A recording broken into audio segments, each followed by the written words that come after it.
আমি ওই ব্যক্তিকে জান্নাতের আঙ্গিনায় একটা ঘরের গ্যারান্টি দেই যে ব্যক্তি তর্ক করার সময় নিজে হক এটা জেনেও সে তর্ক থামিয়ে দেয়। অনেক সময় হয় না, অনেকে পায়ে পাড়া দিয়ে ঝগড়া করতে আসে, এরকম আসলে নাই? আপনি চুপচাপ দেখবেন একটা বাজে কমেন্টস করতেছে, আবার কমেন্টের নিচে কমেন্ট, আবার গালি, হ্যাঁ আছে না এরকম? বিষ্ণু বলেন নিজে হক এটা জানার পরেও আর যাতে তর্ক না বাড়ে, যে তর্ক থামিয়ে দেয় জান্নাতের আঙ্গিনায়, তাকে আমি একটা ঘরের গ্যারান্টি দেই।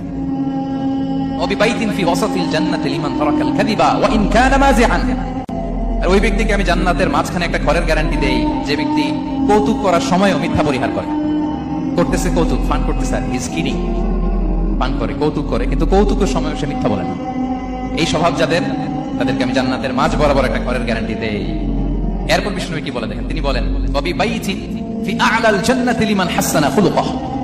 আর জান্নাতের হাইস্ট পিক অফ প্যারাডাইস, জান্নাতের সর্বোচ্চ স্তরে আমি একটা ঘর বা একটা বাসভবনের গ্যারান্টি ওই ব্যক্তিকে দেই যে তার আচরণটা সুন্দর করেছে, যে সুন্দর আচরণের অধিকারী হয়েছে, তাকে জান্নাতের হাইস্ট পিকে আমি একটা বাসভবনের গ্যারান্টি দেই।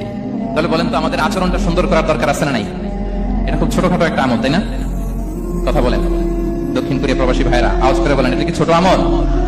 দেখলে সালাম দিব, সুন্দরভাবে কথা বলবো, ভালো উইশ করবো, হ্যাঁ, হিংসা জিঘাংসা অহংকার থেকে মুক্ত থাকবো, খিটখিটে মেজাজের হবো না, অলওয়েজ স্মাইলিং ফেস থাকবে আমার, হৃদ্যতাপূর্ণ আচরণ। এই কাজটা কি ছোট আমল? আওয়াজ করে বলেন এই আমলটা কি ছোট না বড়? প্রিয় ভাইরা, বিষ্ণু ইসলাম সবার সাথে এরকম মাধুর্যতাপূর্ণ আচরণ করতেন, ছোট থেকে বড়, নারী থেকে পুরুষ, বন্ধু থেকে শত্রু, সবার সাথে সুন্দর আচরণ করতেন।